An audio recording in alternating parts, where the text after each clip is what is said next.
Hello everybody and welcome back to the Two Norries podcast. I'm your host James Enner, joined by my good friend Timmy Long. Hi everyone. Rowan is on the deck. Say hi, Rowan. Hi, Rowan. And this week's guest is Kevin Sweeney, Dr. Kevin Sweeney, because you're an academic. You're a criminologist, Thanks, James. Criminologist in UCC, but ex-Garda, ex-military, and you had an interesting career, an interesting route into academia. So you've got good perspectives on the issues that we touch on here. So thanks for taking the time to come down and talk to us. Thank you. Before we get into it, want to tell us a little bit, for the people that don't know you, who you are and where you're from? I was saying to Timmy, from Killarney originally, joined the army in 1984, joined the Guards in 1990, left the Guards in 2017, and I'm with UCC since 2018. You were in the Guards for 6 years? Or the army for 6 years? Yeah. We always drawn to the army. Had your family members? Or? No, never had family members, but like that, growing up as a kid, that's all I ever wanted to do. So I was into hiking and mountaineering and abseiling and canoeing and everything, and it was the thing to do. But coming to join it, it was like getting admission into Harvard University. Like it was like they weren't recruiting. I just literally, like everything in my life, luck just played an incredible role. Like. And how did you end up becoming a Garda then? Like, why did you leave? Did something happen? Or? No, I loved the army, but how I ended up being a Guard was, I was kind of interested in the Guards, but I preferred the army. It was more exciting, more fun. But my sister wanted to join the Guards, and in an ominous sign, my father said she's a bit nervous about doing the test on her own. Would you go and sit with her, and do the test as well? So I did. She didn't pass the test. I did. And kind of in the army after 6 years, it's not a place for a married man. Like, it's great being single, but I could see that, time away from the family. Well, they own you. They own you body and soul. Like, and no such thing as overtime. So like, if the army says, feck off to Lebanon, that's where you're going, like, and if they say you can come home now, that's great. If they say you have to stay there, that's what you do. They literally own you. So I kind of said, I could see advantages to the Guards were better paid. There was a better pension arrangement. And I kind of said, I've done all I can do. I tried everything. I'd done loads of courses in the army. I loved it. But you kind of get to the stage where you kind of say, okay, I got the T-shirt. I've worn the T-shirt. How many times do I need to go back and, so. But, so you kind of by accident, so you became or by chance as fate. Well, again, it was just fate. It was just the opportunity came up. Again, they hadn't been recruiting either, and they literally were just opened up just when I was kind of, a year previously, I would have said, no, I'm delighted. I'm really happy. But I was kind of at a phase where I was thinking, is this the right thing for me? Long term, what do I want to do? And next thing, this opportunity. And that kind of has been my career is, you're kind of in a place where you're thinking, is this the right thing? Then you see an opportunity, and I almost always have taken an opportunity. Yeah. What was the main reason you joined, like first the army and first then the Guards? Was it to be somebody to do good by your country? Not at all. No, for fun. Just for fun? I joined crime for fun too. But like the army was a place where you could train 6 hours a day, 8 hours a day if you wanted to. Like, whatever sport you were into, and like, as I say, I was into the hiking, and the army literally said, off you go there, let's start a hiking club, and we go all over the country doing hikes, like.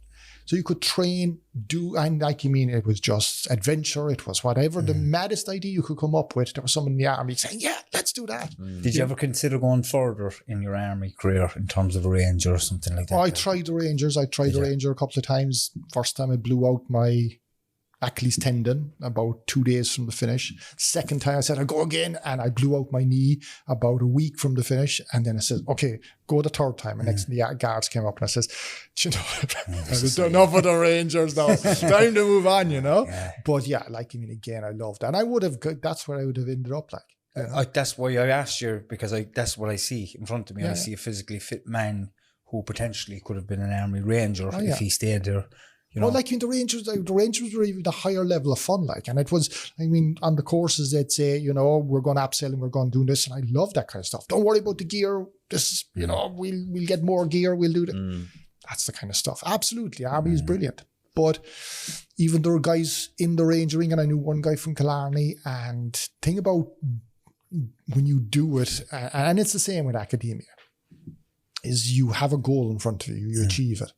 But if you're ambitious, you don't just kind of say, okay, I'm done now. Yeah. There's always another goal ahead. So the guys, as I said, a guy from Killarney, he was in the Rangers ahead of me. And then he says, okay, I need to try. So after Foreign Legion, he went like. And that's the thing, is that if you have that drive, you just keep on going. There was a fella on Joe Duffy the other day. He's ex-Foreign Legion, ex-Irish military. He's gone over to the Ukraine. Yeah. You know that, and it's a bit of a drug. It is an adrenaline rush, like, and that's part of that has been part of my problem as well. Like, is that you just enjoy the excitement, you love that rush. At some point, you have to change, because if you responsibility changes, responsibilities change, and you should change. Like, I mean, you can be like that, and get the fun out of it, but you can't expect that everything in your life is going to accommodate you around it, and everyone else. How different was it coming from the military into the police, in terms of like the workload, the type of staff that was in both organisations? Yeah. Completely different. I mean, the army is very much, obviously, it's regimented. Yeah. You don't do a thing until you're told to do it, and you don't operate on your own. Generally, there's a command structure, whereas the Guards is very much about being an independent thinker. And in some respects, I after joining the Guards first, I missed the army because there wasn't that comradeship. Then of course the Guards want you to be very careful with your paperwork, all that. That's a huge, administration is a huge part of being a policeman. And it's all that paperwork. So everything you do has to be written up. You have to write a report on nearly everything.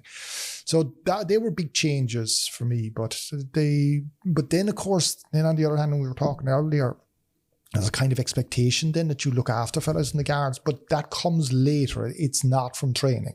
It's only when you go out that you realise that the training you got was pretty poor. And that was the big difference I found between the Guards and the Army. The Army, their training was functional. They knew what they wanted you to do, and they trained you to do that. And they trained you to the point where it's automatic. A repetition. Yeah, it was, you just did it over, but it got to the point where, you didn't have to think about it. And that's if you're trained well, you automatically respond. There's no thinking. Whereas the Guards, you came out and it's ad hoc, really. It was well, the problem with it was the training, and certainly when I came through it, wasn't functional. They had an idea in Templemore that they thought what the job was like, and they had some ideas that some of the jobs you would have to do, but the reality was very different. And so then when you get out, you have to learn new. The only people to teach you are those who are already serving. So pretty quickly you realize if you don't give them, you listen to them, you're going to fall flat in your face. So you then have to kind of conform to the group. Not everyone. And here's the big thing about Guards and every other service. Like, there's good, bad and ugly. Yeah. There's some Guards who were just mad for work. They were very good at it. They were professional. They were great. And then there was other Guards who spent their time, every chance they got down the pub, working or not working. From my perspective, when you're talking there, it sounds like the Garda probably have a tougher job, or it's like when you're a Garda and you're in the community, there's so many variables, like any kind of a situation could happen. Whereas when you're in the military, you're kind of trained to do this. Yeah. But I think the Guards have way more things that could happen. That's why when you see the likes of military, they're talking about sending in military units for civil disobedience kind of things. You can't use the military for that because they kind of have a 0 to 60 response. It's either nothing's happening or it's kill everybody. The police have to be able to do a lot more in between. And you're not well trained for that. Sense. Sure, when they sent in the army into Northern Ireland, it was never going to work, was it? They send in the parachute regiment. Probably one of the best trained, but trained for a very specific purpose. And that's never gone in well because, they're going to go into with civilians. They had no training for that. Do Guards in general, it was always my understanding that they were the pillars of society growing up, you know, and the same with prison officers and teachers and just people in authority, civil servants and all these different people. But it wasn't until I realised when I got sober from alcohol and drugs and all this mad stuff, and I started to understand stuff, I started to educate myself, I took them off the pedestal and looked at them as just normal human beings like me and you, with the same problems as me and James and you know, addictions, you know, across the board, you know. And I often wondered to myself, why aren't guards, is there a psych evaluation before they even enter into being a guard? That's actually an incredibly important question. And I wrote a paper there last year trying to get my head around that, because we'll say in the US you have a lot of Black Lives Matter and you have a lot of police shooting unarmed black men. There's no real difference in police shooting people with guns. There's no race definition there. But when you look at, I think it's about 3.5 times the numbers of unarmed black men are shot by police than white men. So you're kind of saying, okay, racism is the obvious answer. But I started, and like that, and looking back at my own past and kind of looking, there's a test you do before you go in, and kind of it's one of these sight tests to see if you're suitable. But it doesn't look, it's more for your aptitude, an aptitude test than your sight.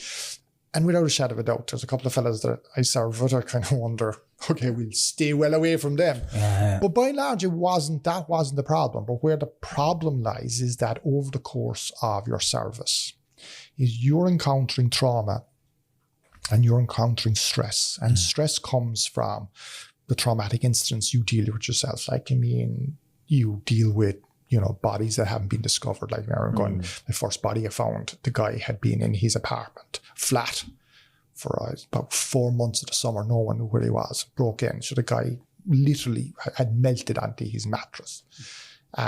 So you deal with traffic accidents. Like the first traffic accident I had was a couple. She was driving. None of them had seatbelts on. The passenger, he shot out through the windscreen. She shot out but hit a tree. So you're dealing with those kind of direct traumas. Then you're dealing with individuals, like when you're investigating a crime and you're talking to somebody who's been sexually assaulted, or you're talking to somebody who's been knifed, or the horrendous stuff that goes on in people's lives. You're there trying to go through it in forensic detail. There are two forms of stress. So you've indirect trauma and stress, and you've direct trauma and stress that you experience yourself. But then you also have the stress from working in an organization that doesn't take a whole lot of notice of stress and trauma. You deal with a fatal accident. You're expected to be in work the next day, not just be in work, but now you have to go and talk to the relatives. You have to talk to the truck driver, take statements from them, talk to everybody involved. Yeah, and some of those are horrific traffic accidents. And is there any supervision then for guards after incidents like this? No, there's no debriefing. There's no psych evaluations. There's no, let's talk about this. You literally go on from day to day. And all that stress and trauma accumulates. And then the third source of stress is working in communities that don't want you. So it's not like, and I know fire brigade and sometimes ambulance encounter hostility. But as police, you go into, not every, but a lot of communities go into, you're not wanted there. And a lot of houses, if you go into a domestic abuse situation and, a call comes in, they're the most dangerous calls police get, because you're entering someone's house, and usually the man, he doesn't want you there. And in the US, it's more than likely, if you get shot, there's weapons in the house. So they are very dangerous situations. So you have all these different sources of stress and trauma. And over time, how do you deal with it? I know. You have to keep going on working. So a lot of guys resort to alcohol. Do you know, in my, I work in drug and alcohol service, I was telling you. So on my team, my project workers, because we don't we're not first responders to accidents and crimes like you are, or your colleagues are at the moment, but we deal with a lot of that indirect trauma I was sexually abused, neglected and all this. So my staff have to, and myself, we have to do external supervision. It's not a choice. It's mandatory, Is that not in the guards? No. And what way is the mental health in the guards? Like, it has to manifest itself. But that's the point. It does. But in ways like you have a lot of guys resort to alcoholism. A lot of guys just become cold and cynical and just try and close it down. There's been lots of suicides in the guards over the last few years as well. Police generally. Suicide is a huge problem. Yeah. But it's all, and the thing is about stress and trauma is it accumulates. It's not like you forget about it. And some incident might trigger an incident that happened 10 or 15 years ago. And I know, guys say PTSD, I was attacked with a knife and, oh my God, I need money. That isn't a huge problem. But, throw a couple of attending at suicides, a couple of fatal traffic accidents over the years, and they all add up and they just eat you bit by bit from the inside. And some police officers eventually just can't take it. And as I say, the stress in the organization of always having your paperwork perfect, and if it's not, you're in trouble, and constantly having to do paperwork. And I suppose it changes you as a human being as well. You become that little bit harder in the interior here. You have to. For a lot, that's, so when I'm thinking of a police officer in the US, you're constantly on edge. You probably overreact. And that is a dangerous situation for an armed police officer to be in, because you're not even thinking. You just, as I say, a lot of them would be ex-military as well. So they'd be highly trained. So their training switches back to the military training. They shoot first. You mentioned something there about, and it was in the paper that you published last year, was around policing by consent and not being seen as an occupying army. Yeah. And I think we probably could say in the area we grew up in, Hollyhill and Knocknaheeny, the guards come into the area, they were not seen as your protectors, they were seen as an occupying army. It's a good way you put it, because lads, the shades, height, Yeah. It was and if there was trouble in the area, you wouldn't call the guards really, or that's the perception. But I suppose it's only when you get a little bit older you realise, how, if you're looking up from the outside, then you can see other areas, and even including that area, it's still kind of like that. What's it like being a guard, going into an area like that where it's a hostile environment, and what's the guard's perspective of that like? Well, again, when you're young, and as I was in uniform 1990 to 93, 94, and then I went into the crime task force. So we were in Cork City and all over the place, and we were kind of mainly plain clothes, sometimes uniform, but always unmarked cars. So we'd be going in and we'd be chasing cars, or we'd be chasing, doing all great fun, exciting stuff. Not a bother. I could go into no matter what was happening, happy out to do it. But you can't keep doing that all your life. And again, it doesn't help policing, because policing by consent is the people in, and you will never get everybody. Now, it's foolish to even try to get 100% of people support the police. That's never going to happen. But ultimately, you need enough of the community to recognise that the police are here to help us. And you can only do that. And the big problem that the current police have is that the administration and bureaucracy is driven by efficiencies.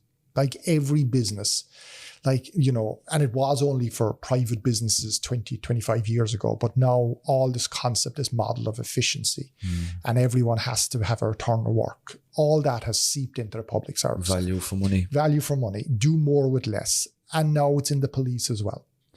So if you have an organisation that's driven by your return of work, how much work are you doing? You can't have community policing, because community policing by its nature... So hard to quantify. First of all, it's hard to quantify. You can't quantify it. It is inefficient by its nature. Some guard going in on the beat, spending 4 or 5 hours a day chatting to kids and kicking a ball and having tea with people. On the return to work, there's nil.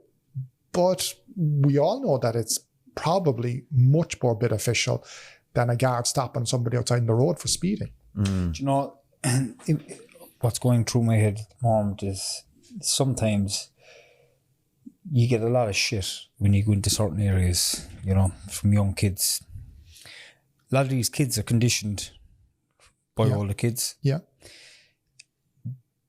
Do most guards just take it as a little pinch of salt and just get on with it and understand that these kids are, you know, it's not their fault, they're behaving and speaking the way they do because that's just what they're used to listening to? Or do a lot of guards say, you know what, fuck them little shits, and like it probably a bit of both. It's a good point. Yeah. Because if guards were a little bit informed around this area and, you know, before they went into guards, right, say for example, there was a class around, right lads, listen, today we're going to be talking about young children and how they really don't understand why they're saying some of the mad shit to eat, like fuck off, pig or whatever, you know, they don't understand it. They don't genuinely, because they're listening to it from the older kids. Yeah.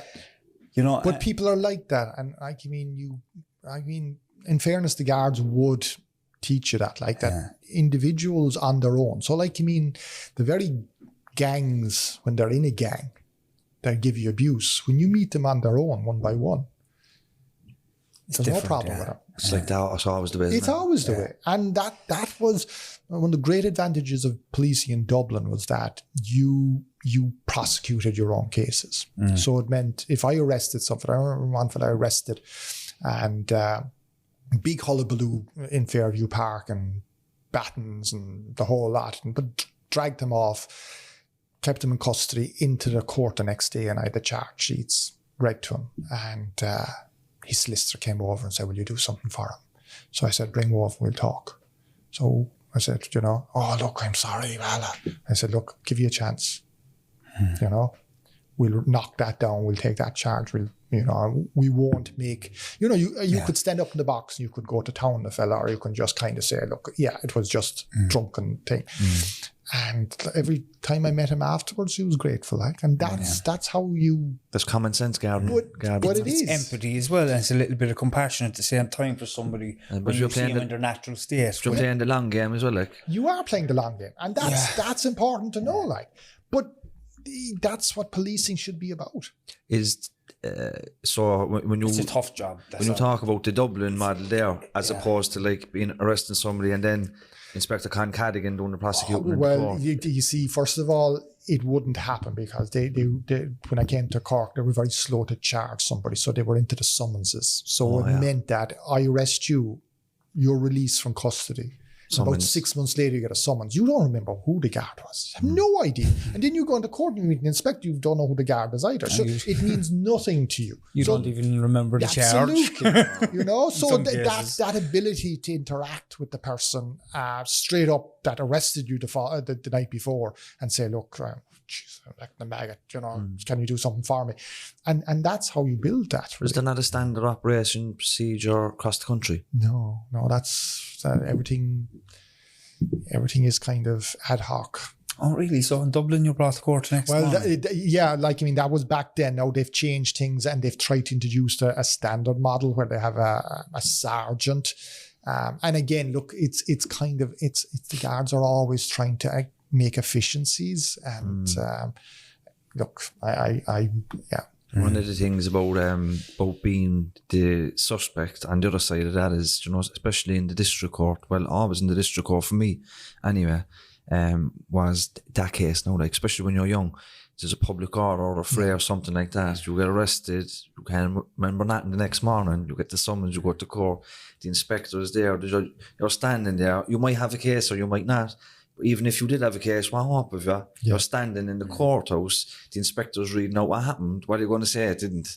Do you know what I mean? You've no leg to stand on in the district court. I've in my professional capacity then support people in that situation. It's very unfair on the person that's being charged. Sometimes the Garda will have integrity and he'll say the truth, but other times you see, any incident that happens can be. It's how the language you use around it. And as I say, you can talk up an incident or you can talk it down. Yeah. You can say he assaulted me or you can say he pushed me.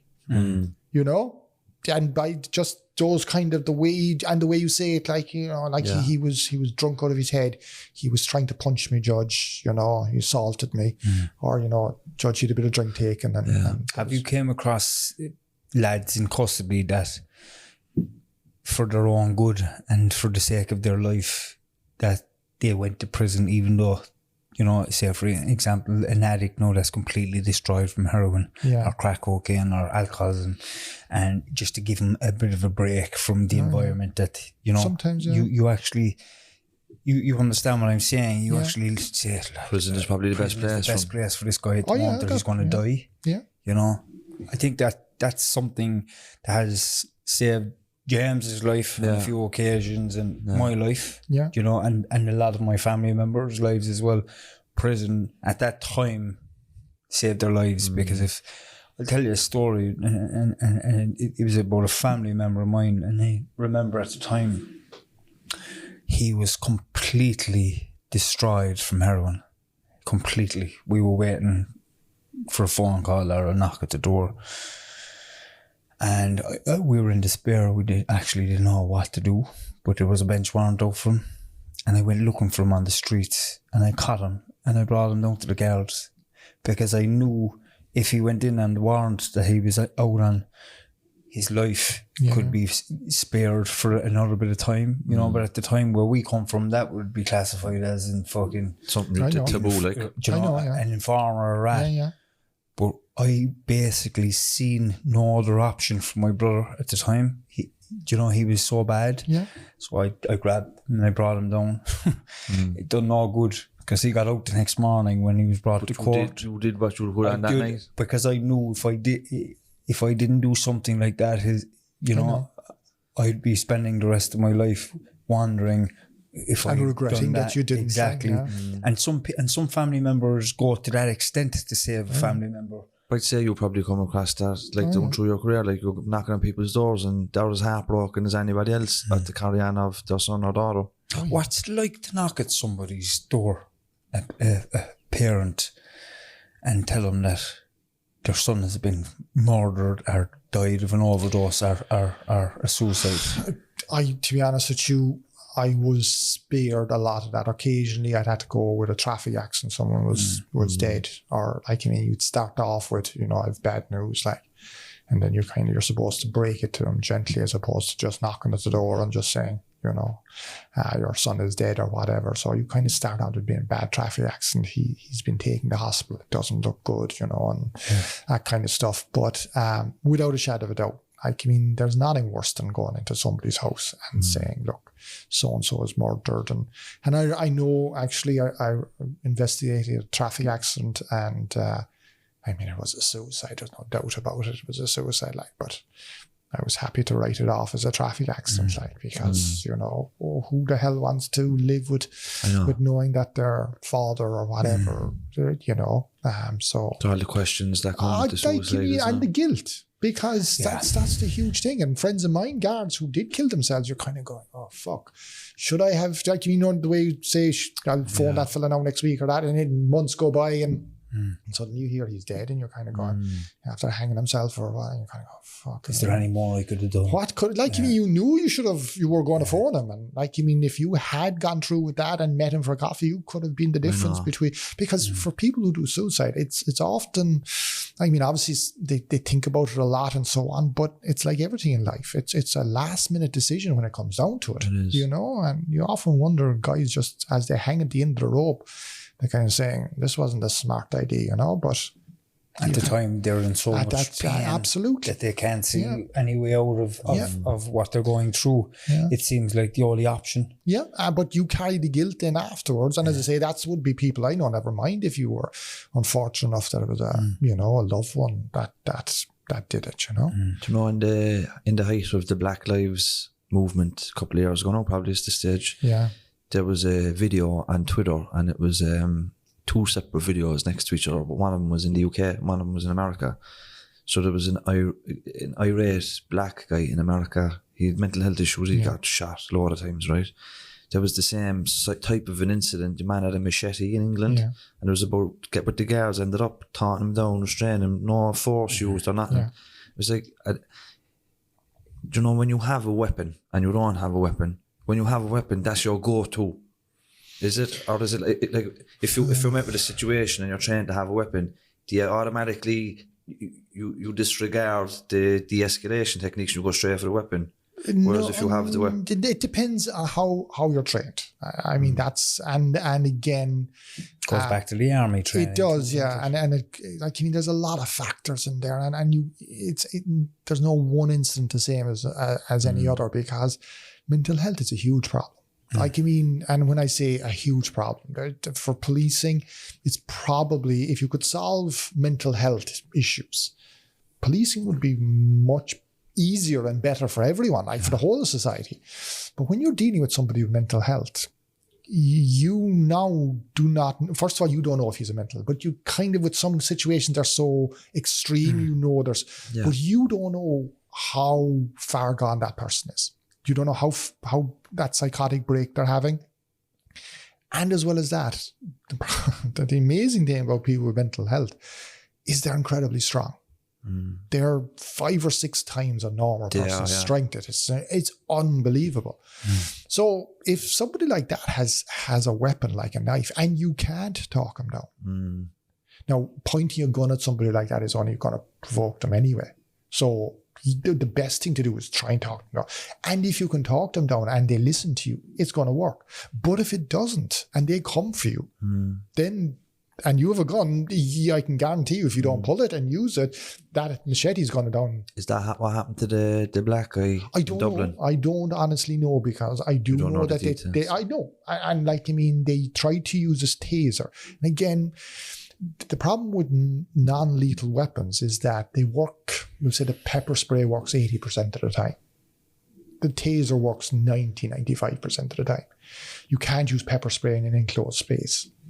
Or if somebody else is around, because so if you use a taser and somebody's having a psychotic break, it's going to bounce off them. So now you're in a situation where the non-lethal is not working. They're still a danger. So how many people do you leave get killed before you decide to do? And it's a tough call to make, because if you decide to pull the trigger on somebody like that, you know this is something you don't want to do. And it really is, it's not like it's an armed robber who's coming out and he's trying to shoot you. It's not that kind of clean, I can stand over, because you shoot somebody, you know that this person wasn't themselves. They were literally having a psychotic break. But you have to defend yourself too, right? And other people. As I say, it's not just yourself. Like, I mean, you know, if you didn't shoot and the person broke free and they stabbed a child on the way, you know, who'd be saying that, you know? So it's a tough call to make. And as I say, it's very easy to judge afterwards. But with the information you have at the time, you have to make it. And that's the problem with policing, is that there's always willing to be barristers and tribunals and everyone who has loads of time to make a decision afterwards. But with policing, you have limited information. You have to make a decision. You have to do something. A lot of times that's going to be bad information. You're going to be mistaken. Like, I mean, the amount of calls you get going to places. One call we went to, it was guys poaching rabbits was the call we got going. It turned out that it was actually an aggravated burglary and your man had been shot with a shotgun. You know? Now, that worked. We could have been in trouble. But if the call had come in the other way, that it was guys being shot with, and we'd gone in and it was, you know, with guns, and assumed, and that's the problem. The calls you get are usually ambiguous. So somebody phones the guards, they don't give you, they don't have the full information. They give you some kind of what they think is happening. A bit of a hunch, like. They have a hunch. They think, it looks like this person is being kidnapped here or whatever. That call comes through, you go to that call, that's what you're expecting. 9 times out of 10, it's not what's happening at all. Have you ever been in a situation where you were afraid for your life? All the time. Have you ever had somebody shoot at you? A couple of times. Go ahead. Like when you were a policeman? When you were a guy? Oh, a policeman. I had 1 or 2 shotguns pointed at me, all right. The business end. Yeah. Talk to me about the business end. What you mean by I have a question regarding Ireland has changed dramatically in the last 20 years. We've had new communities of people come in, different cultures, different coloured people. how is the integration of those cultures and colours of different black, brown, yellow, all different forms of people being integrated into the Guards, who are kind of their own organisation for a long, long time? You mean as serving police officers? How is that I work? don't know, because I have to say, I wouldn't have had a whole lot of experience of it, because I kind of left 2017. So there wasn't a whole lot. The big factor I know that were, ironically, we go back to the Irish language, was that a lot of people, you know, to join the Guards, you need the Irish language, like. You know, if for a lot of people, especially for a lot of Irish people, that's a bit of a bridge too far. Never mind if you're coming from How relevant is it to the job, though? Oh no, you don't want me to go there now and have hate gang after me. Look, what can I say? I know in an ideal world it's great, you know, but practical terms, probably better off using your time and energy learning something that would use. The amount of times that I would have been pushed to use the Irish language about once. And even then it was a case of, who's their Gaeilgeoir? We've one here for you.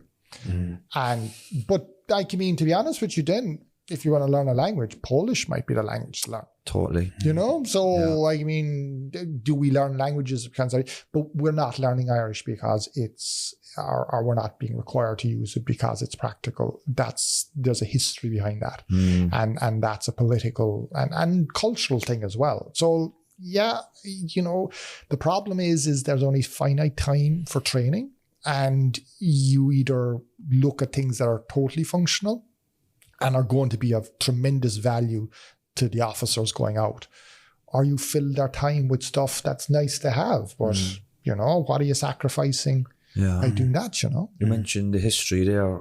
Will you give us an overview of how we got to where we are today in terms of Garda Síochána? Like, where did the Garda come from? Like, the policing as like an organisational concept? Like, is it a British thing? Or? No, policing is, everyone talks about Robert Peel and the London police, the London Met, which he formed in 1829. But policing has been around in the continent, prior to that. All the French kings would have had police and secret police, and they would have used the army, and that's where the term paramilitary would have come from, so gendarmes. So even in France today, they have 3 or 4 different types of police. You'd have your local town police, then you'd have a kind of a national police, but you also have this kind of paramilitary gendarmes, or the Guardia Civil in Spain. So their history is hundreds of years old. Yeah. But in 1829, the end of the 18th century, there was a need, partly because of industrialization, which brought a lot of people from rural communities where social control was pretty strong. So if you want to live in a small village and everyone knows you, and this is the place you've lived in for 500 years, and the furthest anyone ever goes is 2 miles. Everyone knows everyone. There's no need for but they would have things like had watchmen and parish constables, and the local gentry would have been a justice of the peace. So he would have had some responsibility there. But then as people start moving into the cities, this anonymity. So no one knew who anyone was. Yeah. And that bred then a lot of people, of course, moved into poverty because things didn't work out, the job they were promised, or they couldn't find work or whatever. So crime was starting to become a big problem. And so they tried to create, and the initial failing in 1795, the initial bill failed. The Commons wouldn't pass it, but it actually led to the creation of Dublin Metropolitan Police. And then Robert Peel actually served as a lieutenant governor in Ireland before he went back over to England, and he created the Irish Constabulary that would become the Irish Constabulary and then become the Royal Irish Constabulary. So in some ways, he kind of modelled a bit of that to create the 1829 bill, which was the London Met, and their function. And we have this idea of consent, policing by consent. That was big Robert Peel's thing. But the reason that he was pushing that, it wasn't so much that he felt that this was the right way for policing to do, was that he had to overcome the objections that the aristocracy and the landed class and the politicians, they were afraid, because you just had the revolution in France and a lot of secret police. A lot of people did not want the government having a police force under its control. And Peel's compromise was that it would not be armed. So therefore, it wasn't going to be like a military unit. It wouldn't have the red uniform of the military. So you wouldn't mistake them. They would have a distinctive blue uniform. And the only armament they would have would be a wooden baton. But their only function when Peel created them was to walk the street and to prevent crime. Basically, the idea, as naive as we think it is now, was that simply walking around with a tall top hat on, in a blue uniform, tall men looking fit, every criminal would say, "Oh, police, I'm not doing that." But it assumes that all crime is street crime, and it's not. And it also, so it took about, I think it was about 40 years. Now, the Bow Street Runners, which is a different story, were around that time as well. But it took about 40 years before the first detectives were created, because the police realized that a lot of crime happened without us knowing it, and now we have to investigate it. That was never Peel's idea. That was never part of the idea. And over time, what has happened is that the police have literally just, right, we'll do that. And some jobs like social services, for example, have been offshoots of things that police took on, and they realized they couldn't do it. So there's still law there that say police can go into a house. If they think a child is in danger, they can take him into care. But now we would have social workers to do that specifically. So that's an offshoot of and so a lot of jobs police have taken on, and the problem now is police forces. When you say policeman or woman, you kind of have to say, well, what section are they in? Because if you're in traffic, you're a completely different animal than somebody who's in anti-terrorism police or surveillance or whatever. It's a different. No, some people can swap around, but a lot of people like to get into an area, and then what you have is, we'll say, even in traffic, it's such a complex legal area. I mean, just imagine tachographs alone, reading tachographs, understanding when and all. Most police, they don't have time to know all that knowledge. There's just so much law to know, and you have to have it literally on your fingertips. So a lot of that stuff is left to the specialists. Yeah. And sometimes then what you have is a uniformed police officer. He's okay dealing in the street stuff, drunken disorderlies and all the rest of it, but he doesn't want to investigate the frauds or the complex cases because he doesn't have any experience or knowledge on it. Too much paperwork anyway too. Yeah, maybe people are more suited to different styles as well. Do you know, if you want to do something, generally people, if you're interested in it, you'll find a way to learn it. And that's, personality has some part to play, but, some police just burn out. They just get tired, and that's part of the whole trauma and stress thing, is that sometimes it's easier to go into a role like traffic where you simply literally stop speeding cars and all the rest of it. Yeah. There's less hassle there. You do your job, you return to work. You don't have to worry about, now you have traffic accidents and so on, but you don't have to worry about, rarely do you have to worry about some fella coming for you with a knife every time you go to arrest him, Yeah. Can I ask you a couple of things about the police that would be perceived as being negative, and you can avoid the question if you want. Hi. I watched the thing, and was I positive? But did you think that was the positive? No, but you give a good account of the police officer's perspective on a variety of issues. But maybe the police officer's perspective on this issue, a few weeks ago on the telly, there was different documentaries, series on miscarriages of justice and certain police brutality of innocent, victims and, some despicable stuff, but using that as a kind of a case study for a broader example. What's it like being an officer with integrity and passion for work in an organisation that has characters like that? Is it demoralising for force, or how does it affect morale of the team? Or you're looking, most of those cases, and Ireland was as badly affected as the UK was, because you have some cases like Joanne Hayes, the Kerry Babies case. That was a thundering disgrace. Unreal. One of the saddest ones was the young fellas. The girl went missing on a country lane. The young fellas were arrested. They were innocent. When vigilantes took one of the young fellas out of the back of the squad car, murdered them in the Dublin Mountains. I know. Innocent boys. Yeah, I know that. How old were those kids? About 17 or 18. Yeah. There's been what do I put it down to? Well, I know for a fact, because what you see is when something horrendous happens, the police are under pressure to get a result. And every officer is under pressure. So when a suspect is nominated, it's this tunnel vision closes down. And that's not necessarily just at the investigator level. That's usually higher up. And that's kind of, he's the suspect. Forget everyone else. He's the suspect. And this was always the way. Get a confession. Like Jerry Conlon. Yeah. Like, I mean, it's get a confession, because that's great evidence. And far too often, other avenues of getting evidence were ignored. So, like, I mean, an awful lot of cases. And the O'Brien report on the Kerry babies thing said that even at that stage, 80%, and this was before police had any official powers to arrest you, to interrogate you at all. Well, apart from the 1939 Act, but for murder and for cases now, we'll say we have the 1984 legislation that allows you to be detained up to 24 hours for questioning. Prior to that, officially, you were not allowed to be arrested but yet 80% of all convictions were obtained on confessions. So how the hell was that happening? And that was happening because people were, in quotes, helping police with their inquiries, which meant they were literally brought into a station. They weren't left out until they made a confession. And if that was days, that was days. If that was weeks, but you wouldn't survive weeks. No. So, like, I mean, that was the way it was done. But it's not just the police knew it. Solicitors knew it. Judges knew it. How far back are we talking about? This is since police have been around.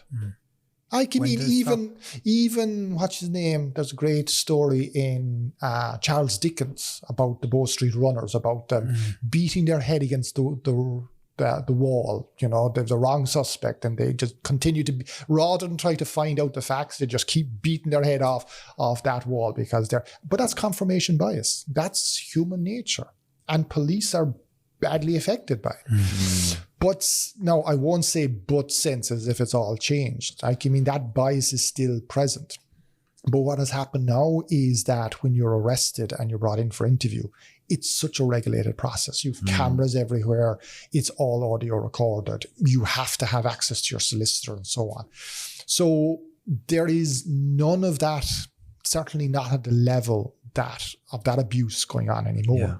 Now, does that mean things are perfect? Not at all. You know, as I say, confirmation bias and the fact that people still jump to conclusions and they refuse. And that is, like, I mean, I've heard detectives, and I remember one girl, she made a complaint about rape, and we were having the meeting the following morning, and one detective, a senior guy, says, that's a false allegation. I remember thinking to myself, like, I mean, at least let's investigate it first. Let's spend a few hours just asking a few questions before we jump to that conclusion, shall we? You know? And you do get that. You still just want to beat fellas about the head and say, look, like, I mean, let's take it one step at a time. We'll take every complaint as serious until shown otherwise. Yeah. Do you know, does a Garda get promoted based on the amount of convictions they get? And they don't? Not at all. How does a Garda move up the ranks? This is Ireland. How does anyone get success? Cronyism. That sounds like something. Well, it's like this. If that was the case, if your work return, and sometimes, you know, they talk that's important, but if it was important. What's it called? Cronyism is like when you look after your friends. Like lick arse. Yeah, that's a way better way of putting it. If that was the case, if you worked in an office, and an awful lot of guards spend their entire careers in offices, they should never get promoted. But you look at the senior ranks and you'll find an awful lot of them spend all their careers in offices. So you can't do much investigating sitting in an office, I can tell you that for now. So if there's any guards listening, stay in the office if you want to raise their... I'll tell you a story. I actually, when I was going through the whole process of joining the guards, one thing you had to talk to was your local superintendent. So I went to my local superintendent, Killarney, and you're a grand fellow. We chatted for about half an hour. My advice to you now, he says, is when you go in, he says, before you even go in, he says, learn how to type. And I kind of looking at it saying, what? Learn how to type? Yeah, he says, learn how to type, get into an office, he says, and you'll get promoted like I did. I came back and talked to my father, and we were laughing. I said, Jesus, that's that. I thought he was joking. Like, I don't pump on the leg, you know, go get a bucket of steam kind of thing. And no, unfortunately, he was on the ball. And is that still? Oh yeah. If you really want to get promoted, get yourself into an office, be a valued member in somebody's team in an office, and you'll get promoted.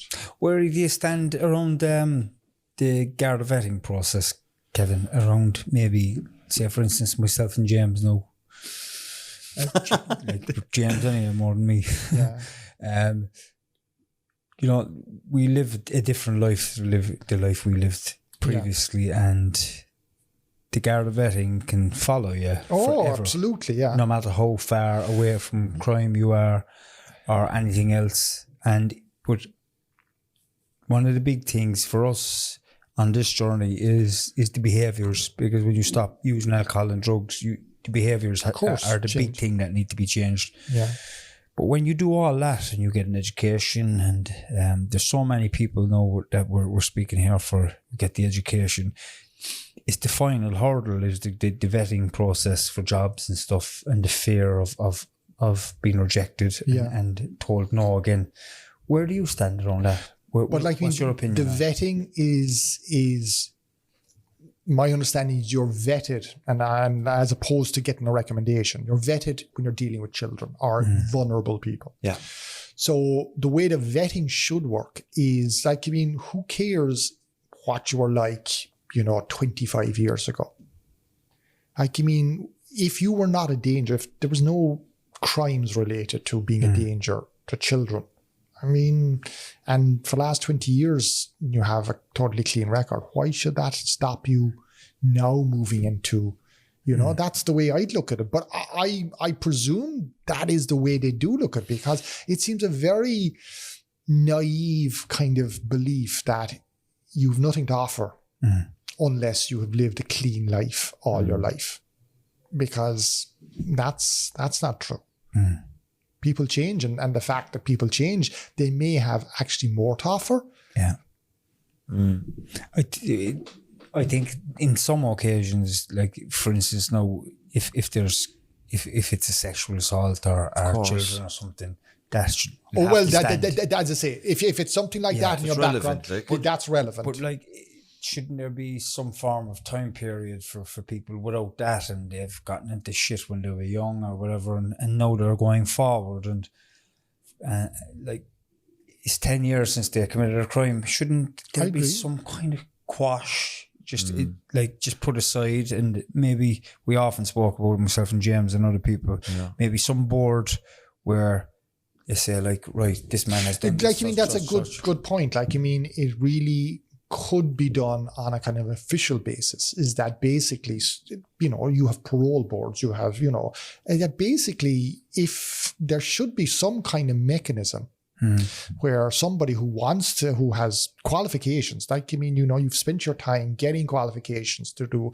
a specific role. None of your past history indicates that you're a danger to potential clients. There should be a way that an official mechanism that you basically present, and this board gives you the clear, It's just a question that we always... Yeah. Have you ever interacted with somebody when you were a police officer, kind of criminal relationship, let's say, that down the line they've moved away from the crime? Have you ever met them? Oh, yeah. Well, like, I mean, that happens all the time. Like, I mean... I talk about desistance, and like, I mean, guys that were prolific criminals in their mid-20s, up to their mid-20s, they get married, they move on, they get a job, and like rakes of fellas who are working away that I would have met afterwards, and no, I'm not in that game anymore, not meant to do that. Neither are you. But like, I mean, over my career, you would have, come across fellas that had left it all behind them, and because they knew it was a dead end. They knew, they could see. And this is the thing, is that, if you have these moments of clarity, you can act on them, and you've somebody to help you. Because it's very difficult if you're on your own, you say, oh yeah, like, I mean, I can see this happening. but your friends are all still into it, and they suck you back into it, and they tell you it's not a problem and stop moping around. And then that moment passes, and it might be another 2 years before you have another moment like that. But God knows what has happened in that 2 years. So if you have some kind of somebody you can go to, that says, look, let's step back. Where do you want to be? Where do you see yourself? How are you going to get there? What can we do to make that happen for you? I was up in Cork Prison myself on Friday. We're doing an addiction studies course, introduction, 8 weeks taster course for 13 prisoners. So I'm doing extremely long sentences. Some doing very short and everything in between. But there's a bit of that. Like there's a bit of like you can see the maturer fellas doing the big sentences, thinking like it's just starting out in the courses now. And I'm thinking like, what did I do with my life? You know? I know. But then there's when you get out, then it's the whole family are still enmeshed in it. You're the community. How hard it is for people to try and break that's the away. toughest thing, because you're part of a group, and that's a fundamental human need, is to be part of a group, and to be part of a group means be accepted by the group. And to be accepted by the group and find meaning in the group, you have to conform to that group. And that's going back to what we're talking about being a police officer. That's the exact same thing that happens. And it's the same as how crime happens, is that generally there's very few people that get this madness, well, obviously mental health maybe, but, on their own, they get these notions that they'll completely go against their group. If your group is, anti-crime, anti-drugs, then they kind of look at you. Now you can change groups, you can move up, but if your group is into being out of your head, and you leave prison and you have all the best aspirations and you want to do this and you want to do this with your life and you're going to change, and you come back and suddenly within 2 or 3 weeks you're back in the same socializing network, the same thought patterns. It's tough. It's impossible. But I remember like starting out on my own. And when we talk about desistance for people that don't know, it's a term used to describe recovery from offending behaviour. It's like you're not offending anymore, and you won't for the longer term. So in recovery and desistance for me, changing that social group and then feeling isolated, lonely, feeling like you're abandoning people, feeling like who do I think I am? All these, there's guilt associated with it. There's this kind of feeling that I think I'm above them, and they look down. I'm looking down at them. They're going to feel that. Do you know what I did have? I had 12-step groups to go to, a new social group, like-minded people. And the problem is people desisting from crime come from prison. They don't have that social support. That is true. And there's a lot to be said. And it's very important. And it's something, our entire criminal justice system is based around the fact that you commit a crime. The police are supposed to find out who committed a crime, take you and punish. Well, the criminal justice system punishes you. And somehow inside you're supposed to learn, that was not a good thing. I'm not a good person. But that's not the way prison works. You go into prison and a lot of people just feel hard done by because they don't feel, they're deprived of this, they're deprived of that. They get out and it's like the system just says, off you go, try again. Whereas, as you say, the 12-step program is an essential part of most addictions and getting out of, and it's about changing your thinking. It's like cognitive behavioral therapy. It's about changing your thinking to look at situations differently, look at what drives you. Why am I doing this? Is it really, am I enjoying this? Is this serving me, my long-term needs in any way? Yeah. And crime doesn't. I mean, for some people, obviously, crime pays literally. But for the vast majority of people inside in prison, they're in there for petty crimes, literally petty crimes. They get little benefit out of it. No, but you made a good point. When I think about when I was in prison over the years, there was the therapy and there was linking in with the Cork Alliance and IASIO and counsellors and all these.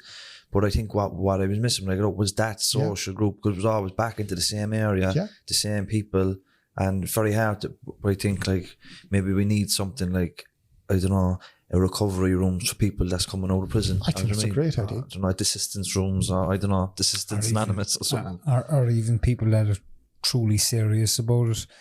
Maybe a separate treatment centre for prisoners coming out where... halfway houses work well in other jurisdictions, Because if they're going back into the natural environment, the environment they were in beforehand, where there was a lot of drug addiction, alcoholism, crime, you said it earlier, they have absolutely no chance. It can be tough enough coming out of prison and adapting to life being a different person, but going back into the same environment can be absolutely detrimental. And I say that from my own experience. I believe it. Like it must be because I'm sure a lot of people are in prison, and you say, are going through all those little courses and all that education, and it's just being in there. No one wants to be in prison. It's I can imagine. Of course, absolutely. But then you come out and you're abandoned. Like, I mean, the state literally seems to just throw you out the door, and that's good luck. We've given you as much help but that doesn't last. Like, I mean, you need that support at least on a weekly basis. And now, as you grow and get stronger, and it would be great if we had systems like where somebody is brought, introduced to a trade, and you know, you had these kind of, instead of step down programs, step up programs, so that, I know it won't succeed with everybody, but you know, something, at least if there was that mechanism in place, you might fail twice, 3 times, but you might try harder every time. Definitely. You know, when people talk about drug policy, they nearly always go to Portugal, you know, because Portugal is like decriminalising and all. But you know, in Sweden, they have some very harsh drug sentencing laws. But you know what they do? They invest a lot of money in rehabilitation, the assistance, the aftercare. Do you know what I mean? So like a good policy doesn't have to be like, let it rip, like, you know what I mean? agree. You could still have people in prison and stuff like that, but it's the after, like if you put somebody in prison and you don't provide services for them when they get out, you're only doing half the job. You're not even doing half the job, because like with drugs, if you don't examine why somebody is doing drugs in the first place and deal with those underlying issues don't change by themselves. So like, I mean, they may stop doing drugs, but they might do alcohol instead, you know, and those issues need to be tackled. Do you know, in your career, did you do a bit of training with the FBI? Yeah. What was it like? What's the standards like? Is it like, are they the elite? I have to say, like, I mean, the course I did with the FBI was part of a CIA course. So there was a guy from, oh my God, they're like, I mean, different level, like intelligence. Smart, they're very, very good. They are just highly professional, and they don't have that same. They look at a problem and they try and come up with solutions, and they're given the resources to do that. But the difference is, though, and this is something. And while I can criticize the guards a lot, the guards are asked to do an awful lot. And you can't have a police force of 12,000, 13,000 people and you have them doing public order at matches. You have them policing St. Paddy's Day. You have them doing traffic. You have them up on the north side chasing cars. You have them dealing with domestic violence. You have them dealing with rape cases. Whereas the FBI, they don't have to worry about a lot of stuff. They basically just look at the very pinnacle of serious crime. Yeah. So they can, therefore, a lot of their skills are at a higher level, and they're transferable between, now, I mean, there's obviously different specialities, but whereas, you know, we have a situation that in this country, if you're promoted, and we'll say you're in the computer crime section, you're a guard there, you get promoted as a sergeant, you could be thrown out to do walking the beat down on Sheriff Street. You know, there you go. You can spend another 2 or 3 years walking the beat, Sheriff Street, your computer skill. Can you imagine how out of touch you'll be after 2 years in the computer scene? So we expect an awful lot from the guards to be jack of all trades. And it's difficult not to be, because we're a small country. There's a lot going on, you know, that the police are the only resource they are to deal with it. But the FBI is just one of, I think there's 18,000 police forces in the US, like, you know. It's unbelievable, isn't it? Oh, it's incredible. Like, I mean, but they can literally create their own, universities create their own police forces, like. So the FBI is exceptionally professional, like. But it has its own problems, and like, I mean, their original founder was not fondly remembered. No, he isn't. Edgar Hoover. Yeah, he was a bit of a head case. Bit of a racist, wasn't he? A bit of a racist, a bit of a lot of things. So yeah, he was. Yeah, but yeah, it's a very professional organisation. Where does Ireland rank in terms of global police forces, like, and maybe PSNI, Garda Síochána, if you were to compare the two of those? So we'll say if you're looking at Premier League soccer teams, we're looking at the Liverpools, okay? Would be the elite. Yeah, that would be the PSNI. Really? Yeah. And who plays up in the north side on a Saturday and a kickabout? Norries Celtic. Is it that different? It's not that different. No, that would be unfair. But definitely there's no comparison. We're not Premier League. Not at all. Not at all. There's no comparison between the PSNI. They're an incredibly professional police force.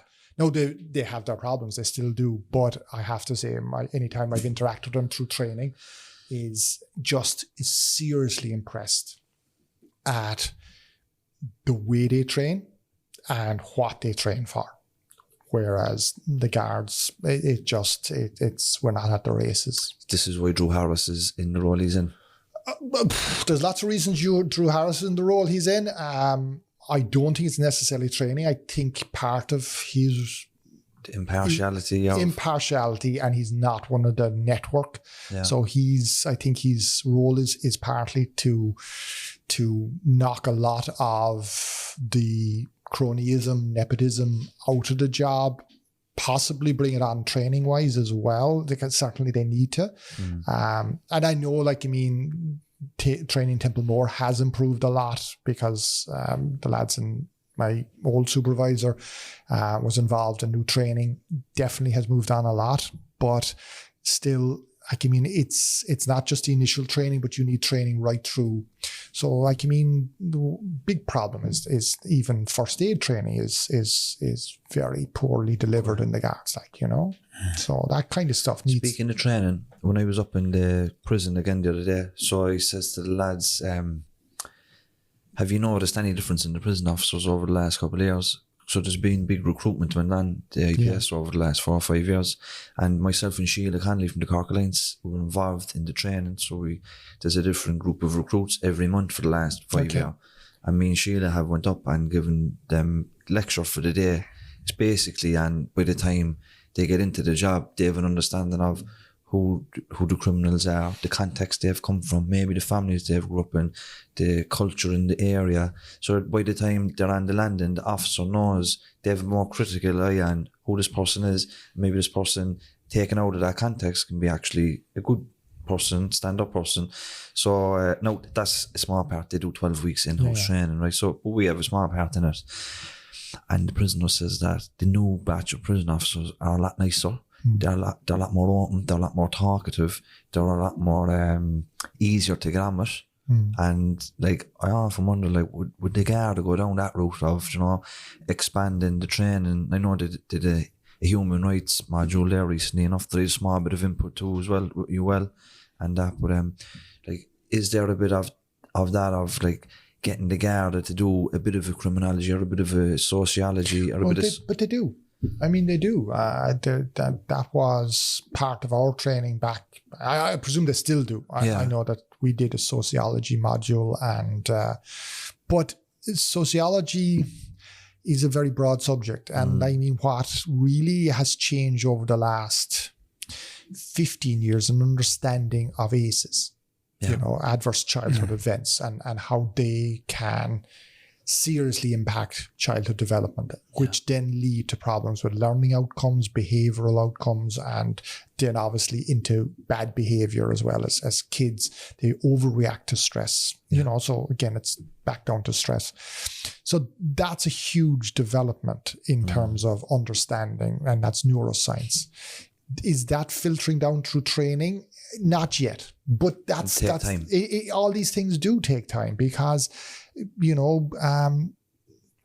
psychology has made huge advances over the last 20 years. Psychology created a lot of problems for 50 years before that, So sometimes you don't want to jump on the newest thing immediately. You have to kind of leave it filter. But I think that's a great idea. And I'm sure... I do, as I say, the guards do sociology, and I think I've no doubt that over time this concept of ACEs and understanding will be introduced into it. But that's in the context again of return to work. So like it's grand knowing that, but you still have to get so many, well, not arrests, but we'll say speeding tickets. You still have, even though no one will say you have a quota, you will be asked at the end of the month, where's your... So we do have quotas for Garda. Well, officially we don't, but there's your sergeant will say, well, what the hell have you been doing? And your superintendent will be calling you up and saying, you haven't done a whole lot this month. There's a brilliant documentary on Netflix about quotas in New York City. Yeah. Did you see it at all? No, I don't watch television. But basically, you're better off, because this would fucking freak you out. But arresting by quotas means that by the end of the month, you have to have a certain amount of people arrested. Yeah. Now, if crime is particularly low on that given month, doesn't matter. So what was happening then is they were going out arresting minorities because they're the least likely to kind of go about the formal route of, complaining. Yeah. So then you have black and Hispanic people being arrested and prosecuted for crimes they didn't commit or for petty stuff crimes, they did, Yeah. So if you put a quote on something, you're asking for trouble, aren't you? But this is the whole... 100%. Yeah. That's which what they're trying to do is, and if you asked those in management, they will talk about efficiencies and value for money. So it's dressed up as a great idea. But what happens is all these cunning plans, when they go operational, is that along the line is that some poor sap is arrested for something that, if that didn't exist, the officer might just stop and talk to him. Reminds me of a story, and you can correct me if I'm wrong because the details might be vague, but around the Industrial Revolution there was it might be around the plague time, but there was a big rat infestation in this city, and this local city councillor was like, whoever can get the rats and bring them into us, you'll get paid for every rat. And they should start breeding rats and bringing them in, because we get... But that every time a bounty is offered, like you mean, and even the story is prior to the creation of the police, they gave bounties to these group they call thief takers in England, and we know professional police, but we have a big problem with highwaymen. So we want you to catch. So what these thief takers would do is they'd go around and they recruit, young fellas and naive fellas. They'd get them into a gang and and then they'd start hatching this highway robbery. So the young fellas would be all in it for it. And then, of course, they'd go out to do a highway robbery. The thief takers would now literally turn on them, bring them in and say, yeah, we found these fellas, like. Yeah. They were literally recruiting them to find them, to hang them, and they get the bounty. So it's always the same with the same. Everything, every time someone has done that, they've found a way. And that's the problem with humans, is that we're very good, and guards and policemen are just as good. With Guantanamo Bay as well, there was a lot of people in Guantanamo Bay that were just handed over to the Americans by Pakistani, because they were offering big bounties for and sure, the American didn't know who they were getting. They just handed it over. They literally had warehouses full of money in places like Afghanistan, warehouses with dollars, and they were just literally handing them out. What's life like for Kevin Sweeney today? What are you doing with yourself? You're not put out the pasture. No, I'm in UCC now, so I'm lecturing criminology and doing a bit there, trying to... You have a PhD. Yeah. Well done. Yeah. Well done. But I'm still, as I was just saying, I spent the last 35 years trying to figure out crime. Why does it happen? I still don't know the answer. You may never know. No, might never know. And that's sad. You think that, but what I do know is every theory I've come across has flaws and weaknesses in it and doesn't account for everything. So I do think that we need to understand why people behave in groups, the role peer groups have on individuals and their thinking, and even the role of an upbringing. The role models in their life. The role models, and it's a dangerous thing, because when you start talking about that, and then you hear people talking about, people shouldn't be allowed to have children unless they do a course, then you're kind of talking about licensing parenting, and it's a very dangerous. But at the same time, it's not a conversation we're having. And that the problem in our modern world is it's not possible to have honest conversations anymore, because there's so much polarization, and people are, and this is what the one thing I've noticed since doing my PhD is that I feel I know less and less. It's not, I actually know less about stuff. And what really frustrates me is you get a synopsis of somebody. We'll say Karl Marx, socialism. And somebody will tell you what Karl Marx was all about. But when you actually read them, you realize that that's only a tiny fraction. Yeah. The nuance is lost. And people are taking ideas and they're basically, it's like getting something in Brown Thomas and getting the Aldi version of it. You know, it bears no comparison to the original theories. I think especially in contemporary culture where everything is bite-sized, short, memes, one-liners. Attention spans. People don't want to immerse themselves into complicated arguments. And that's why politicians are so successful, is that no one wants a politician who stands up and says, lads, this is a complicated problem. Yeah. We might have to do this. We may not. No one wants that. They want politicians to say, this problem is simple. Here's the solution. And we vote for that because we think that's it's an easy, it makes us feel better that there's an easy answer. All our problems are complex. Yeah, like the Karl Marx one might be religion being the opium of the masses, but in the wider context of that quote, it actually speaks very favourably towards religion, you know, but like, that's used all the time. It is, and like, I mean, religion is has had a huge, rebirth, to use the term, in the US. But it's almost becoming a cult, it's almost in some ways becoming fundamentalist Christian in parts of the US. And that is amazing for a country that has always separated state and religion. But religion is only a symptom of the human condition. Religion answers a lot of problems people have. You know, where do we go to? Where are we coming from? You know, how do we cooperate together? Gives us meaning. It gives meaning. And that's again goes back to and when you're in a group of strangers, you can't trust them. But if you share a religion that then you can trust them, because the very fact that religion has solved a lot of problems in the human condition. But it as you say, it is much more complicated. And we don't have simple answers. And I was talking to Rowan there before we went to the studio just around criminology, and he was like, what is criminology? Like, is it psychology? And that is part of it. But like, anybody can be a criminologist. You can look at, like, if you're a lawyer, you look at it from the legal perspective. If you're a psychologist, you might look at it from the, that? Yeah. If you're a sociologist, look at the structures. Yeah. But it's just so broad and so varied. So that's my plug for UCC criminology. Yeah. If anybody was interested, go and just try it out. Year for the masters, 3 year for the bachelors. I loved it.